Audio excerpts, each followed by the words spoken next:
자, 안녕하세요. 오늘 디지털 게임의 이해와 실제 중간고사 대체 오프라인 수업 시간입니다.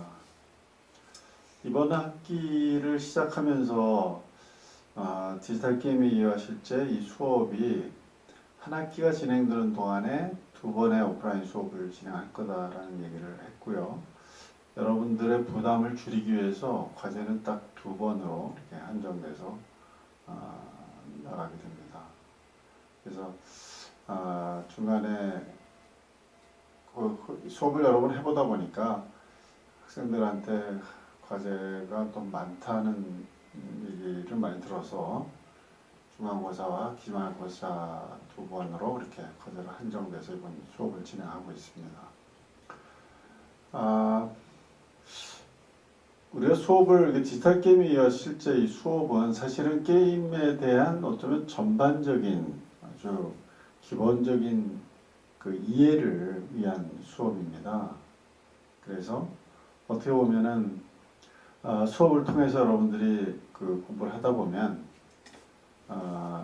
좀 폭넓은 폭으로, 그러니까 기획자 입장에서 또는 그래픽 디자이너 입장에서 또는 프로그래머 입장에서 또는 전혀 게임에 대해서 잘 모르는 사람도 이해할 수 있도록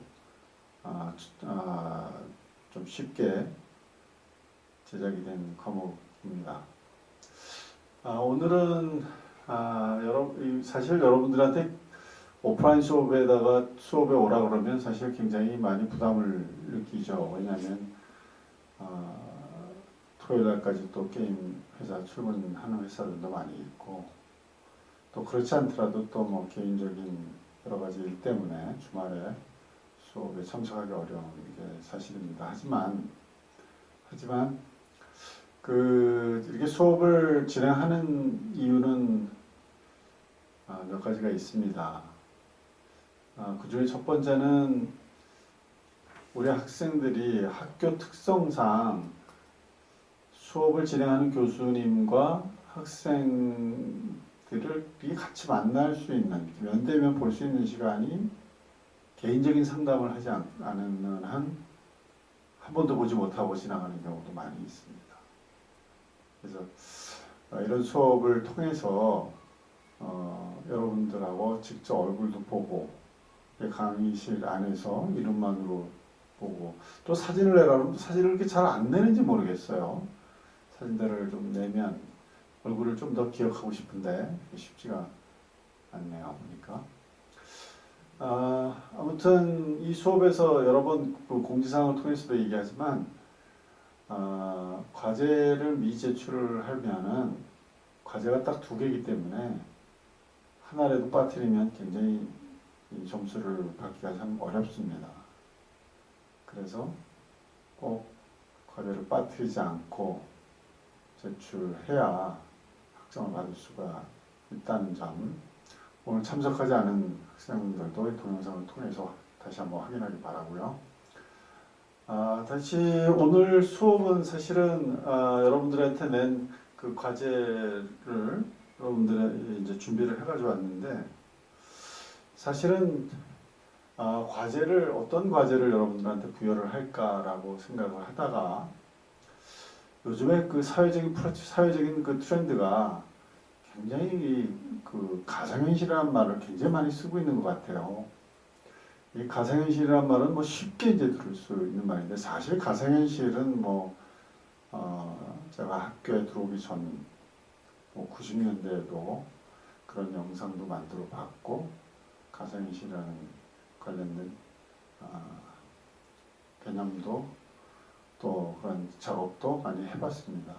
뭐 새로운 개념은 아니에요. 사실은 그 당시에는 우리가 얘기하는 HMD가 굉장히 고가였었던 반면에 지금은 이제 우리가 이 스마트폰이 돼서 더 많이 성능적으로 향상이 되고, 그런 영상들을 실시간으로 구현할 수 있게 하드웨어적인 것이 서포트되고, 또 우리가 HMD에 대한 실질적인 하드웨어 가격들이 떨어지고, 또 핸드폰을 실제로 기어 VR처럼 활용을 해서 가상현실감을 느낄 수가 있는데, 사실은 가상현실을 얘기하면 보통 여기서 제가 이제 실감형 컨텐츠라는 말을 썼죠. 실감형 컨텐츠.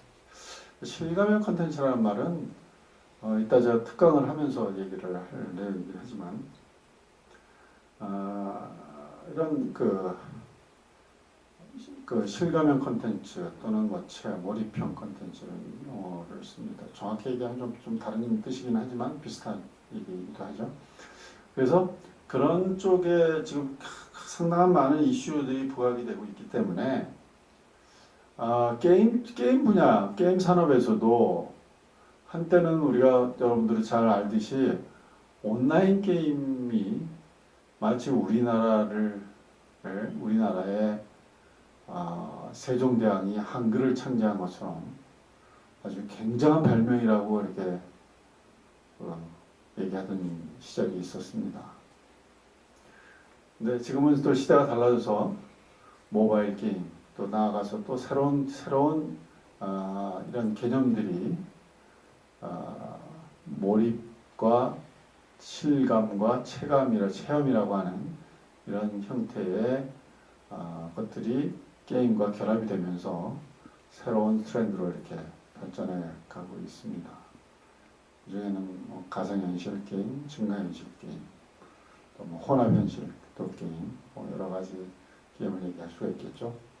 그래서 이런 새로운 트렌드에 대해서 여러분들이 좀 더 한번 조사를 해보고 찾아보면서 한번 공부를 해보는 그런 계기를 만들어 주고자 과제를 냈던 것입니다. 그래서 여러분들이 과제를 준비하는 동안에 적어도 조금은 더 찾아보고 또 한번 생각해보는 시간이 됐을 거라고 생각을 합니다. 그래서 오늘은 여러분들이 충실하게 나름대로 시간을 투자해서 열심히 준비했었던 내용을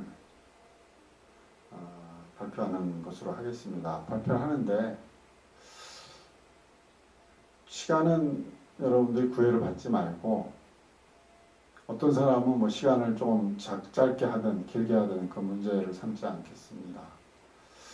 이 수업을 하는 또 다른 목적 중에 하나가 여러분들이 다른 사람과 나의 발표를 통해서 내 생각을 전달을 하고, 다른 사람이 또 나의 발표 내용에 대해서 어떻게 생각하는지 들어보고, 또 새로운 내용에 대해서 서로 토론도 하고 얘기도 할 수 있는 그런 시간이 되고자 하는 목적이 있고요. 면대면 서로 쳐다보면서 또 그동안에 만날 수 없는 또 새로운 사람을 이렇게 또 한 공간에서 만나서 또 대화해 볼 수 있는 의미도 있고, 또 다른 의미는 여러분들이 직장 생활을 하면은 그런 걸 많이 느껴봤겠지만, 조직 생활을 하다 보면 같이 모여서 내 의사를 발표해야 될 때가 있죠. 그럴 때는 이렇게 나와서 자기가 준비한 자료를 가지고 남한테 발표를 하고 설득을 하려고 하죠. 요즘 뭐 창업을 하는 사람도 이런 투자자나 또는 다른 사람 앞에서 자기가 정리된 내용을 잘 발표하는 것도 이 목적 중에 하나입니다. 그런 스킬을 한번 기회를 가져보고 또 남 앞에서 이렇게 카메라 앞에서 자기가 자기 생각을 이렇게 발표해보는 그런 또 좋은 경험을 갖는 의미도 또 하나 있습니다. 자, 그래서 발표할 때는 저희가 준비했던 내용들을 차분하게, 물론 충분히 숙지를 해올수록 슬라이드를 쳐다보지 않거나 거기에만 바라보면서 이렇게 발표를 하는 결과가 되면 안 되겠죠. 가능하면 자연스럽게 자기의 생각을 충분히 천천히 설명을 하면서, 그렇다고 지루하게 설명을 하는 것이 아니라 필요한 요점을 정확하게 또렷하게 잘 발표를 해주면 좋겠습니다. 그래서 지금 준비했던 내용들을 가지고 그 몇 가지 내용 중에서 내가 얘기했었던 게 있었죠. 왜 이런 주제를 선택을 했는지, 또 이 주제를 쭉 설명을 하고 나면 내가 이거를 철수하면서 어떤 생각이 들었는지, 뭘 배웠는지, 또 여기에 대해서 내가 하고 싶은 말은 뭐가 있는지 이걸 해보면서 또 뭐 새로운 어떤 문제점을 뭐 발견한다거나 또 얘기할 수도 있겠죠. 그래서 이 시간이 진행되는 동안에 준비한 내용을 아주 부족함 없이 소신 있게 잘 발표해 주기 바랍니다. 그러면 지금부터 뭐 동영상 같은 것도 보여줘도 괜찮아요. 그러니까 하다가 보여줄 필요가 있다고 생각하면. 그래서 나름대로 효과 있는 발표 드리도록 합니다. 자, 지금부터 한 사람씩 발표를 진행하도록 하겠습니다. 안녕하세요. 게임 영상 콘텐츠학과 14학번 백남윤이라고 합니다. 저는 AR에 대해서 조사를 해왔고 AR에 대해서 설명을 해드리도록 하겠습니다. 일단 목차를 보시면은 제가 조사했던 내용들인데 AR과 이제 포켓몬스터 고, 그 다음에 이케아, 아이나비, 차세대 AR이 있는데요. 이 목차는 다 AR이 들어가 있는 내용들이고요. 역사와 이제 용도, 그 다음에 지금까지 해왔던 것들, 그리고 차세대에 필요한 것들을 정리해서 나열했습니다. AR의 역사는 증강현실이고 사용자가 눈으로 보는 현실 세계의 컴퓨터를 통해서 인식하는 방법이고요. 컴퓨터 프로그래밍으로 영상 및 사진을 보여주는 이제 과정을 이야기하고 있습니다.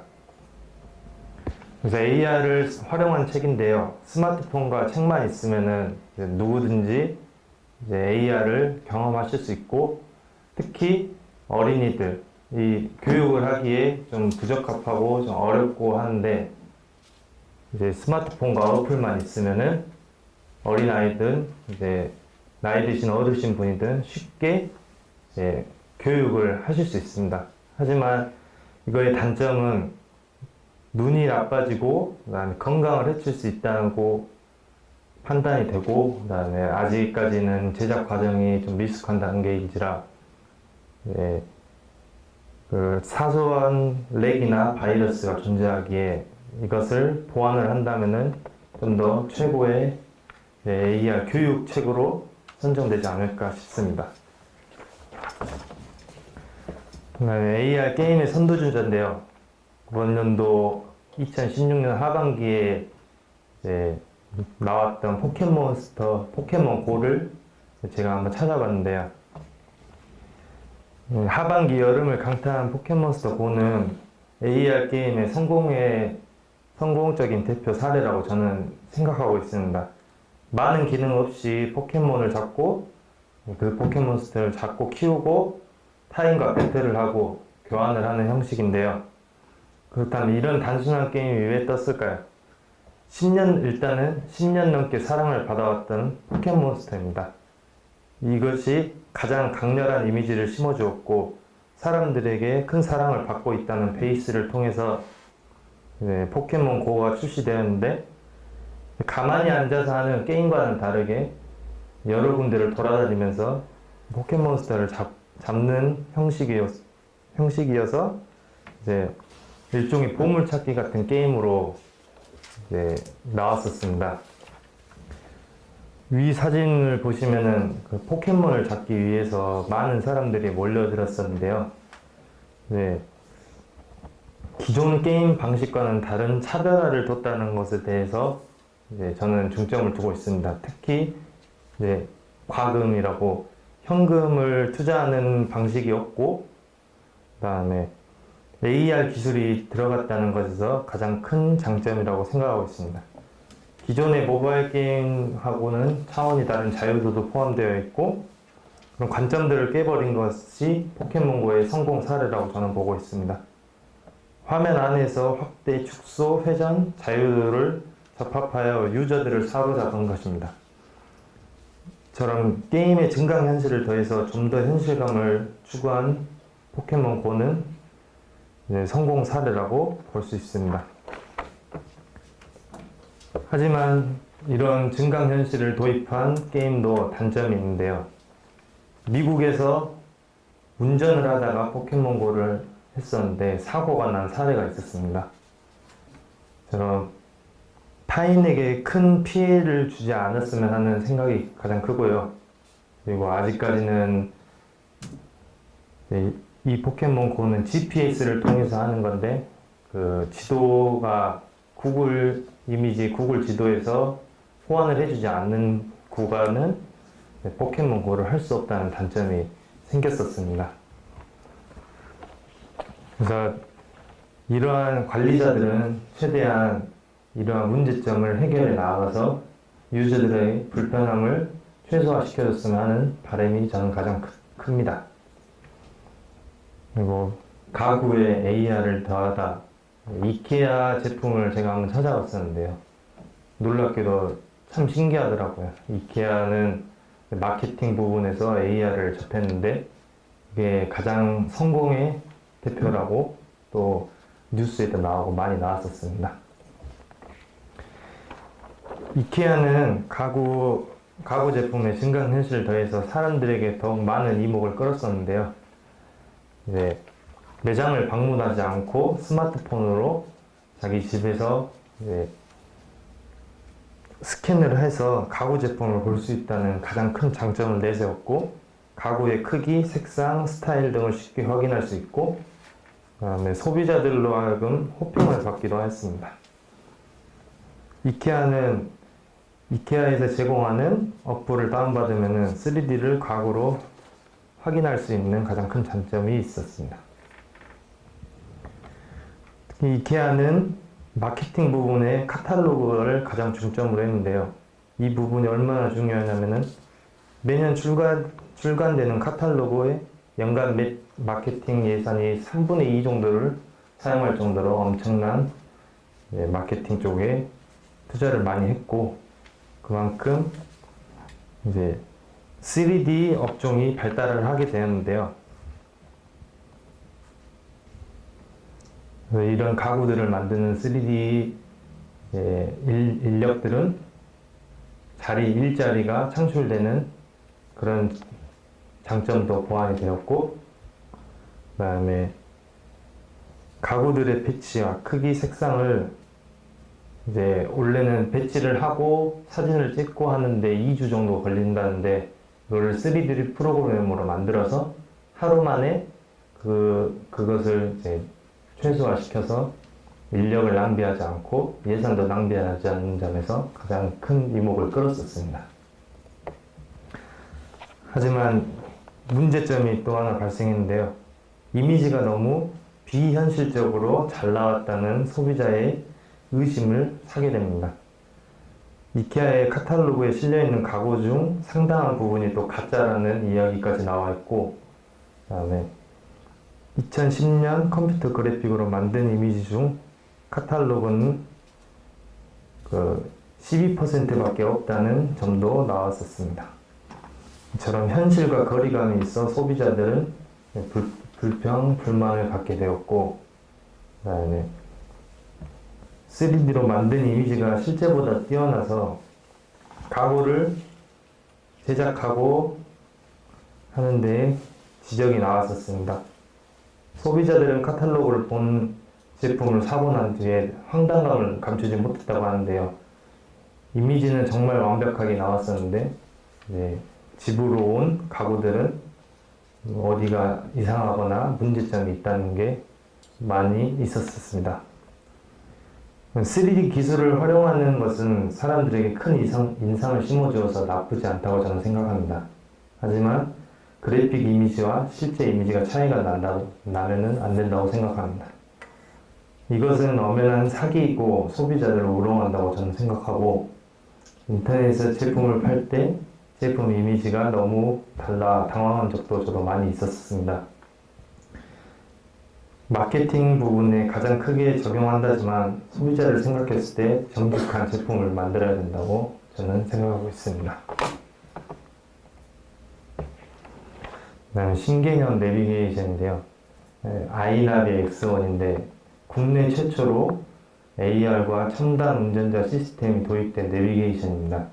GPS를 기반으로 하는 내비게이션은 단순히 길만 알려주는 기능에서 끝나는 것이 아닌 차선 이탈, 과속 카메라, 예측 차선 변경 등을 알려주어 이제 소비자들로 하여금 편리함을 추구하게 하는 내비게이션이 나왔었습니다. 이처럼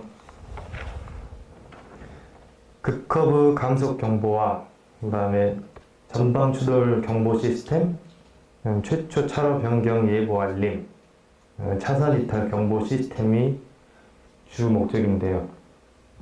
기존에 봐왔던 내비게이션은 그냥 길만 알려주는 데에서 끝이 나는데 AR을 도입한 아이나비 X1은 이처럼 이제 차선 이탈, 그 다음에 추돌, 그 다음에 사고를 좀 더 최소화 시켜줄 수 있는 장점에서 저는 이것을 한번 찾아봤는데요. 정말 유용한 내비게이션이라고 저는 생각하고 있습니다. 마지막으로 차세대 AR을 아직 판매는 안 됐죠? 네. 판매됐어요? 내비게이션? 네, 판매됐습니다. 나왔어요. 네. 근데 이것도 단점이 좀 있다고 해서 마지막으로 차세대 AR을 확인했었는데요. 지금보다 성장한 AR을 볼 수 있는 시대가 다가오고 있습니다. 아직은 시작 단계에 불과하지만 시간이 지나 인간 생활에 큰 역할을 할 것으로 기대를 해보고 있습니다. 문명의 발달은 좋지만 인간성도 생각해보는 시간을 저는 한번 가져봤었는데요. 위 사진처럼 환자의 건강 상태를 AR로 체크하는 기술이 머지않아 발달될 거라고 저는 생각하고 있습니다. 향후 10년 뒤에는 의학계와 디자인 계열이 많이 바뀔 것이라고 저는 생각하고 있습니다. 의대를 마친 초보 의사들이 환자들을 통해서 실력을 키워나가는 행위가 점차 줄어들 것이라고 생각하고 있습니다. VR, AR, 홀로그램 이런 기술들이 발달해서 가상의 환자를 통해서 수술을 진행하는데 의사들의 부담도 최소한으로 해줄 수 있는 장점이라고 저는 생각하고 있습니다. 또한 차세대 기술도 환자의 몸 상태를 확인해서 최대의 수술 성공을 확률을 높여 환자의 생명을 구하는 데 기여할 것이라고 생각하고 있습니다. 하지만 장점이 있으면 단점도 있는데요. 장점으로 한 가지를 더 꽂자면은 신체, 건물, 자동차 등 전문가를 찾아갈 필요 없이 앞으로는 가정에서 손쉽게 자가 진단을 할 수 있을 거라고 생각하고 있습니다. 아직은 상용화가 되지 않았고 금액도 비싸지만 향후에는 모두가 이용하는 기술이라고 저는 생각하고 있습니다. 하지만 기계에 너무 의존하게 되면 인간의 존엄성을 떨어뜨린다는 생각을 저는 가지게 되었는데요. 인류는 지금까지 인간이 이끌어왔습니다. 근데 저의 걱정은 두 가지가 있는데 차세대 기술이 악용되는 것은 큰 문제라고 저는 생각하고 있습니다. 특히 3차 세계대전이 일어난다면 사이버 전쟁과 기술력 전쟁이라고 저는 생각하고 있고 그렇게 해서는 안 된다고 저는 생각하고 있습니다. 인류는 진화했고 기술력 또한 진화를 했습니다. 이러한 기술력을 살상에 사용되지 않았으면 좋겠다고 저는 생각하고 있습니다. 네, 마지막으로 정리를 해봤는데요. AR 기술의 장점과 단점을 저는 정리를 해봤습니다. 진화하는 기술력 속에는 AR의 장점이 묻어나 있는데요.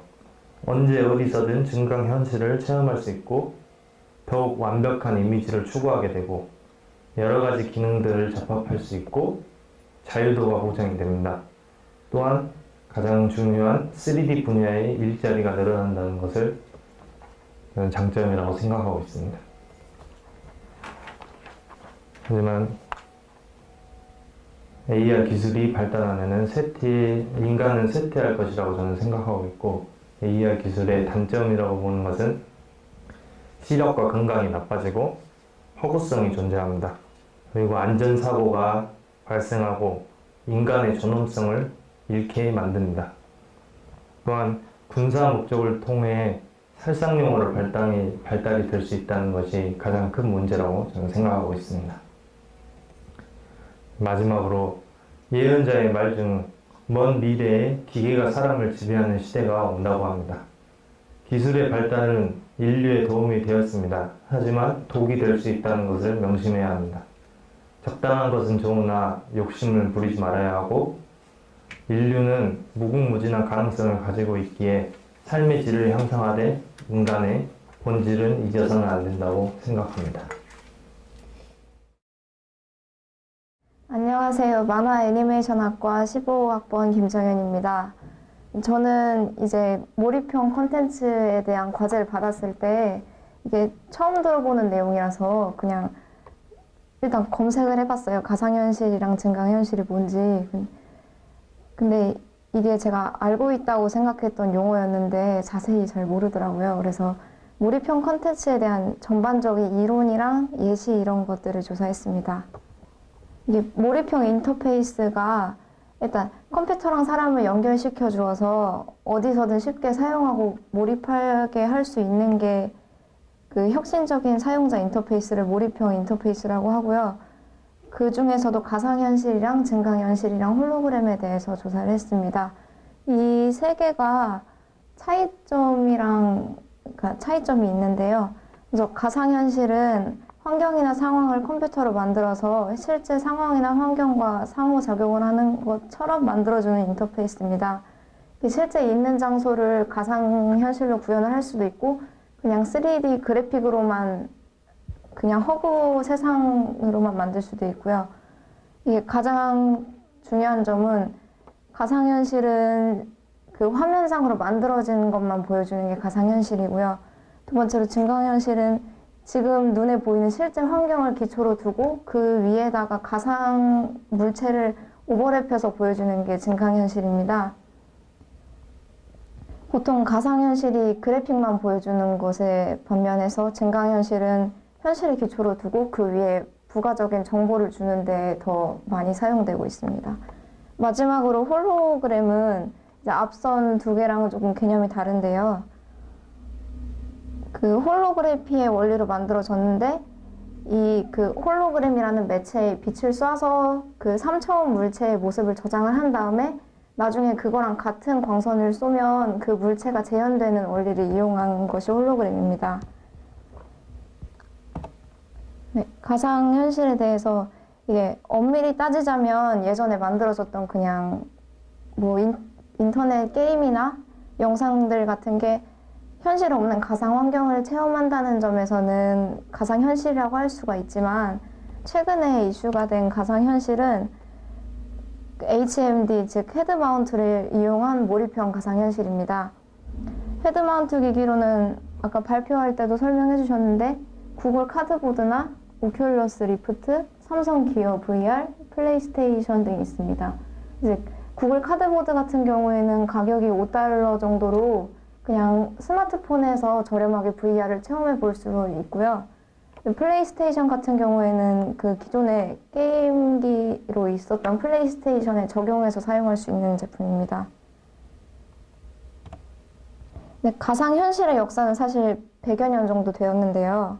이전에 가상현실이 크게 성공하지 못했던 게 이제 가격이나 기술 같은 문제도 많이 영향을 미쳤겠지만 개인적으로는 저는 가상현실은 그 현실로 착각할 정도로 현실성이 있는 것이 가상현실의 메리트라고 생각하는데 이 그래픽 기술이 발전을 하지 못해서 지금까지는 별로 호응을 얻지 못했고 요즘에 와서야 재조명을 받고 있지 않나 생각해 봤습니다.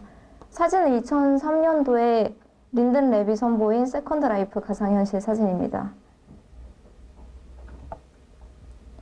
이제 VR 영상을 제작하는 방법 중에는 그 카메라로 실제 환경을 360도를 전부 촬영해서 사용자한테 보여주는 방식이랑 그냥 3D 그래픽으로만 만들어서 그 체험을 할 수 있게 하는 방법이 있는데 촬영하는 방식 중에서는 주로 180도 이상의 각을 가진 어안 렌즈를 2개를 붙여서 촬영을 했습니다. 근데 이게 왜곡이 심하고 렌즈 바깥으로 갈수록 물체가 왜곡이 심해져서 이런 부분 아직 기술적으로 해결되지 않은 것으로 알고 있습니다. 최근에는 삼성의 기어 360 카메라 등 360도 전용으로 출시되는 카메라가 있어서 기술자가 아니라 일반 소비자들도 영상을 쉽게 찍을 수 있는데요. 이제 유튜브나 페이스북 같은 서비스에서도 이거를 360도 영상을 제공하고 있기 때문에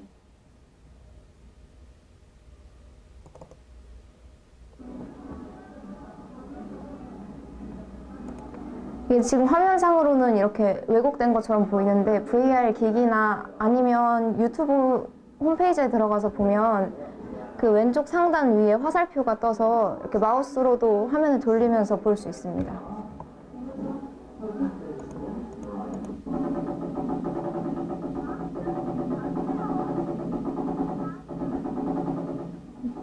영상이 너무 기네요.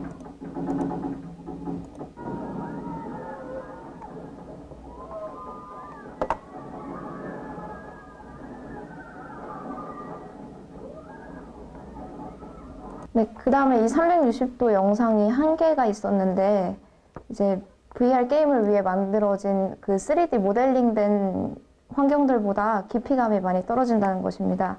이게 그냥 평면 영상을 화면으로 펼쳐서 보여주는 것에 그치기 때문인데 이게 이 깊이감을 극복하기 위해서 나온 것이 아까 말씀드렸던 그런 VR 기기들을 사용하는 것입니다.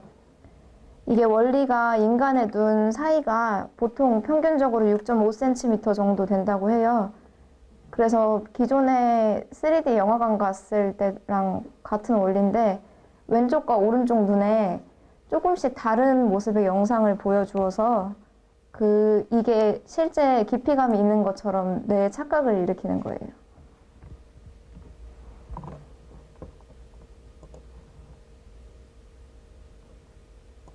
이건 제가 다이소에 가서 VR 글라스를 사서 한번 봤었는데 원래 놀이기구를 잘 못 타서 이게 너무 어지럽더라고요.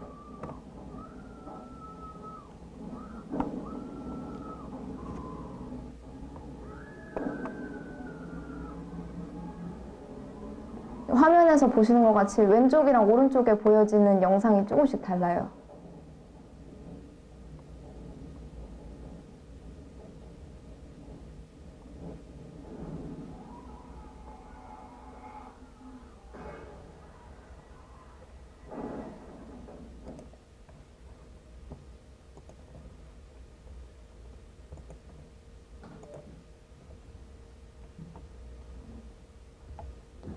지금 VR 시장의 76% 정도는 게임이 차지하고 있고 앞으로 VR 시장 예측에서도 거의 헤드 마운트를 이용한 소프트웨어들의 예측이 주를 이루고 있습니다.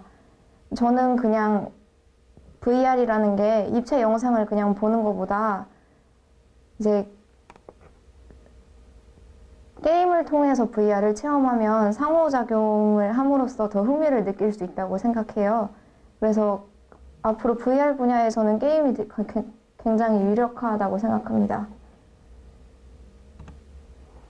네, 가상현실이 주로 영화나 특수 환경에서만 사용되었던 것에 비해서 증강현실은 생각보다 많이 대중화가 된 상태입니다.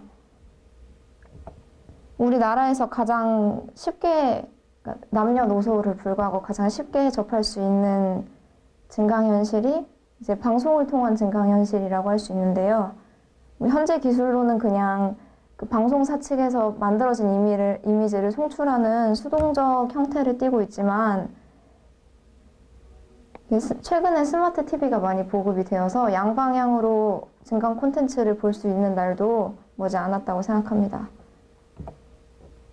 아까 발표해 주셨는데 포켓몬고는 게임에 관심이 없어도 하도 뉴스에 많이 나와서 한 번쯤 다들 들어봤을 법한 게임인데 이게 저는 많은 안 좋은 문제로도 뉴스가 됐었지만 그만큼 영향이 컸다고 생각합니다.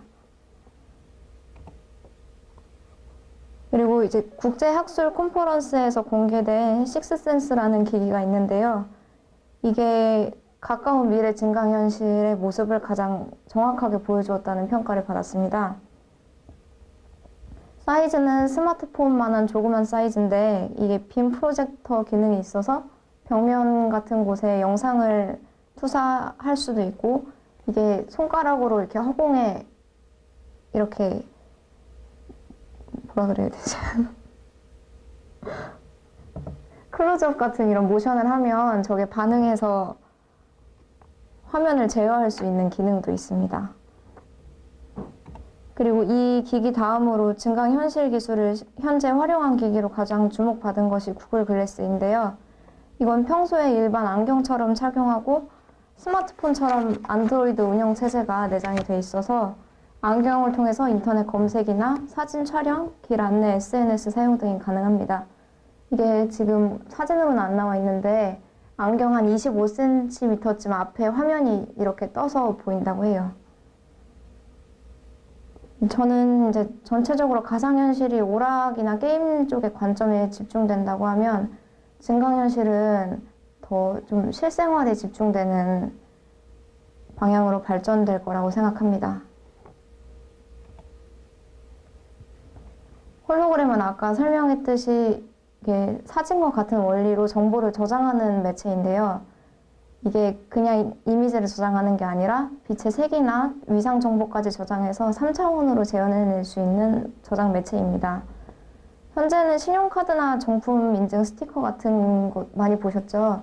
그런 거에 많이 사용이 됐는데 저는 이거는 가상현실이나 증강현실에 비해서는 몰입형 콘텐츠로 활성화될 전망은 좀 적다고 생각합니다.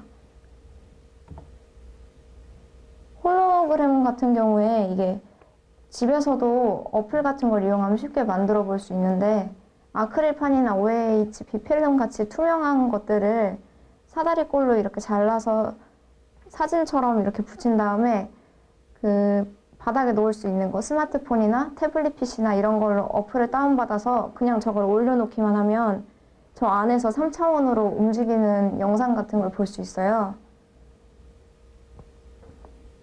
그래서 이거를 집에서 아이들 놀아줄 때도 많이 쓰시더라고요. 이제 홀로그램이 콘텐츠로 활용되기가 많이 어렵다고 생각하는 것 중에 하나는 이 기술이 아직 많이 발달되지 않았고 엄청난 데이터 요구량 때문인데요. 이게 작게 아까 집에서 이렇게 조그맣게 피규어 사이즈로 구현하는 건 가능한데 50인치 정도 되는 크기의 홀로그램을 만들려면 전기 신호를 입력하는 장치가 수천 개 정도 필요하고 이걸 또 선명하게 만들려면 HD TV보다 25만 배나 더 선명한 영상이 필요하기 때문에 이거를 몰입형 콘텐츠로서 사용하는 것은 좀 무리가 있다고 생각합니다. 실제 그런 방송, TV 공연 같은 데서 사용되는 홀로그램은 실제 홀로그램을 사용하는 것이 아니라 그냥 커다란 막에 영상을 투사해서 홀로그램처럼 보이게만 하는 것들이라고 할 수 있습니다. 후기로는 저는 가상현실과 증강현실, 홀로그램에 대해 조사하면서 가상현실에 가장 큰 흥미를 느꼈는데요. 일단 현실에서 경험할 수 없는 것들을 경험하게 해준다는 거에서 굉장히 매력을 느꼈었고 또 가상현실 중에서도 사실 발표는 360도 영상에 대해서 발표를 했는데 3D 그래픽으로 만드는 기법이 이게 제약이 없기 때문에 더 매력이 있다고 생각합니다. 그리고 이번 과제를 수행하면서 제가 나름대로 게임에 관심이 있다고 생각을 했었는데 가상현실하고 증강현실의 정의도 제대로 구분을 못하고 있더라고요. 그래서 이번 기회를 통해서 자세히 공부할 수 있어서 좋았던 것 같습니다. 이상으로 발표를 마치겠습니다.